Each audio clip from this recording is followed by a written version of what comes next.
Bueno, pues vamos a comenzar nuestro programa con nuestro invitado Ron Aledo, exanalista de la CIA y de la DIAC. Tiene su propio canal de YouTube, ustedes lo saben, Ron Aledo, ex-CIA Analyst, y es un placer que nos pueda acompañar en el día de hoy. ¿Cómo estás, Ron? Hola, hola, encantado de estar aquí contigo otra vez. A ver, estábamos hablando, y lo comentábamos antes también en la radio, de estos juegos de guerra. Evidentemente no son juegos de guerra que se vayan a desatar en este momento en Latinoamérica y que puedan afectar a Estados Unidos.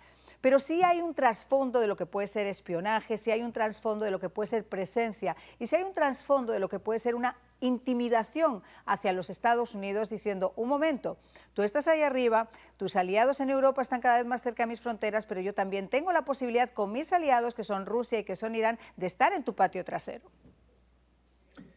Pues sí, es un mensaje más que nada por la invitación, ¿no? Se invita a montones de países, pero no se invita a ningún país de la OTAN, no se invita obviamente a Estados Unidos, no se invita a Reino Unido, se invita a países, por decirlo así, que no están alineados con Estados Unidos, o si tienen buenas relaciones con Estados Unidos, como en el caso de India y Arabia Saudita, que no pertenecen a una alianza militar como la OTAN. Es una competencia de tiro al blanco, no incluye ni artillería, ni tanques, ni helicópteros, ni nada de eso, es tiro al blanco con pistola y tiro al blanco con rifle. No es gran cosa como tal, pero sí la lista de invitados es lo importante. Bueno, Se pero dime invita una cosa, obviamente Ron, a... una pregunta solamente. Aquí se anuncia, y así lo han anunciado, simulacros de guerra en Venezuela. Yo me imagino que los simulacros de guerra no serán solamente a balazos. Pues no creo, me parece que no sea más allá que un tiro al blanco, porque esta competencia lleva ya varios años haciéndose, el año pasado se hizo en Vietnam, Ajá. y era pistola y rifle y tiro al blanco, era una competencia de ver quién era el mejor sniper, por eso se llama Sniper Frontier, de quién es el mejor francotirador. En realidad no es importante las armas que van a usar, que son pequeñas, Sí.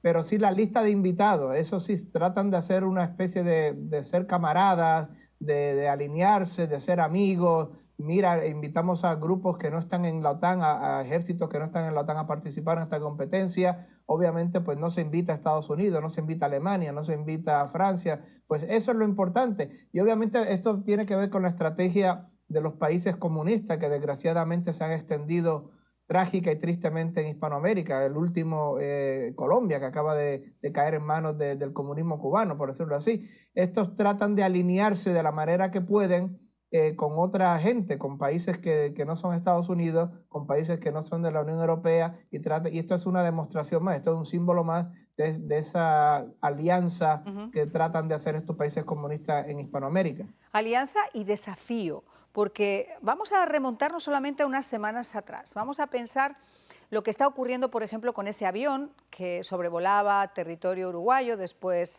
argentino, cuando Uruguay le impidió aterrizar, y que era un avión que llevaba personal iraquí. Y era un avión que después de estar en tierra varios días y analizar el material que llevaba, pues encontraron que tenían documentación de misiles, documentación de armamento iraní. Supuestamente, entre Irán y Venezuela ha habido 13 vuelos solamente en lo que va de año de estas características. Y si además pensamos lo que ha ocurrido en Nicaragua, Ron, donde Ortega permitió a Rusia que pueda desplegar equipamiento militar y que pueda desplegar también soldados dentro de su territorio. Y si pensamos, como mostramos en este país, que en Venezuela están operativas bases rusas, entonces, oye, esto pasa ya de ser simplemente como un golpe de imagen. Bueno, el riesgo que representan que estos países que han sido conquistados, por decirlo así, por el comunismo cubano, Venezuela, Nicaragua, Perú, ahora trágicamente, desgraciadamente Colombia, el riesgo que representan hacia Estados Unidos no es un riesgo militar como tal, obviamente porque los ejércitos de estos países son insignificantes comparados con Estados Unidos, y cuando vienen militares chinos o militares rusos también son 20, 30 personas sin armas pesadas, etcétera, excepto una que otra vez que ha venido un barco ruso a Cuba por unos cuantos días o a Venezuela por unos cuantos días.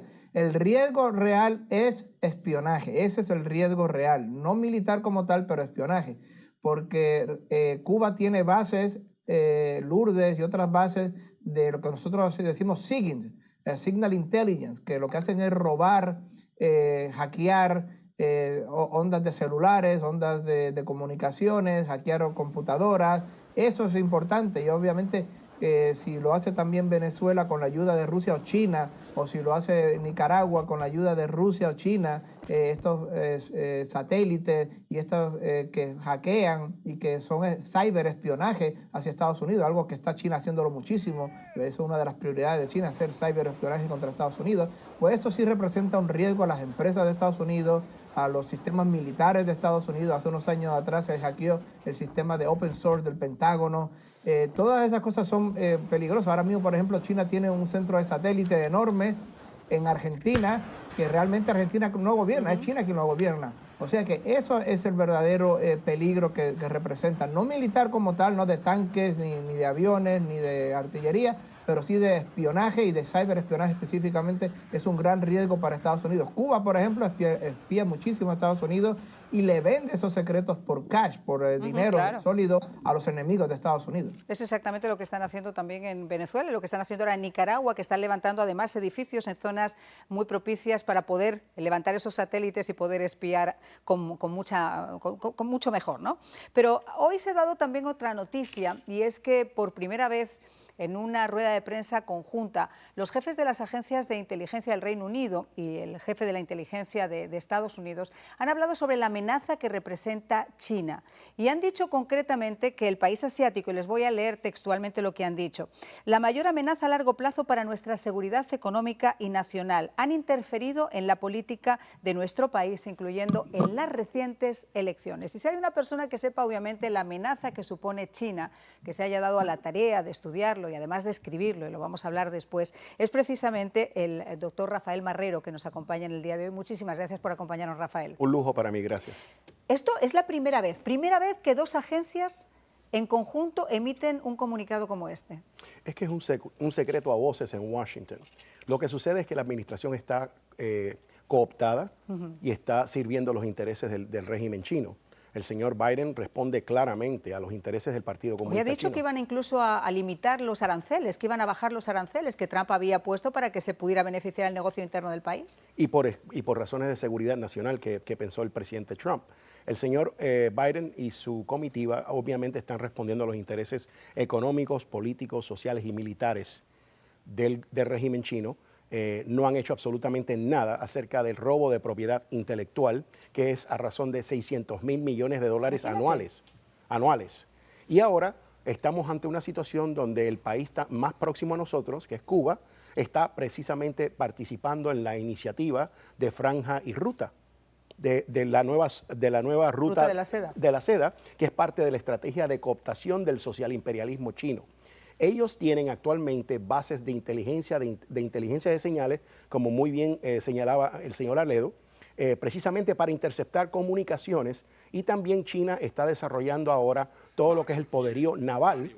Tiene una armada que tiene casi el doble de la capacidad militar que la estadounidense. Y eso sin obviar la compra de infraestructuras en América Latina. Sí, porque en 20 países en América Latina ya han firmado parte de ese acuerdo y más de 140 a nivel mundial. O sea, estamos hablando ante una situación donde los chinos están jugando a Monopoly y están comprando todas las plazas en el tablero y están aislando cada día y apretando el cerco a los Estados Unidos. Y Estados Unidos no tiene una estrategia consistente y no tiene una política firme porque cambia cada administración, y ese es uno de los problemas y de los retos que tiene la forma de gobierno nuestra. Yo me iba a la pausa y les decía, bueno, ¿esto es real o no es real? ¿O es que entre pillos anda el juego y entonces vamos a jugar a fastidiarle un poco en el campo trasero a Estados Unidos? ¿Tú crees que esta alianza es real, es una alianza real? Ron. Bueno, sí, es una alianza real y ha sido precipitada por la guerra de Ucrania. El mundo se ha vuelto a dividir en bloques de una manera muy rápida. Hay que ver solamente lo que ha pasado en las últimas semanas. En las últimas semanas se reunieron por una reunión virtual los BRICS, Y los BRICS, que son, como dice Brasil, Russia, India, China. China, Rusia, la India, los BRICS y Sudáfrica, son por decirlo así, un bloque que se contrapone de alguna manera al bloque occidental entre Estados Unidos y la Unión Europea. Tratan de hacer su propio, por decirlo así, su propio bloque con sus propios intereses, con sus propias alianzas, con su propia iniciativa económicas, con su propia cooperación. Y los BRICS, ahora mismo Argentina ha pedido unirse también, Irán también ha pedido unirse a los BRICS. Eso pues hace un contrapeso, por decirlo así, a las políticas de Europa Occidental, de la Unión Europea y Estados Unidos. Y a eso es que se refiere, que el mundo se está dividiendo. Y obviamente hay países también que juegan los dos bandos, como Arabia Saudita. Arabia Saudita juega de amistad con Estados Unidos y tiene relaciones con Estados Unidos muy buenas, pero también tiene muy buenas relaciones con los BRICS, con Rusia tiene muy buenas relaciones, con China, etcétera. O sea que hay que ver cómo la guerra entonces a lo que está Ucrania ha precipitado estos nuevos bloques. Parecido entonces a lo que está ocurriendo con esta administración, que juega a condenar la violación de los derechos humanos, por ejemplo, en Venezuela o en Cuba, pero no mueve ficha, al revés, se está negociando con el régimen de Maduro. Es decir, es una política un poquito confusa, pero finalmente es política hecha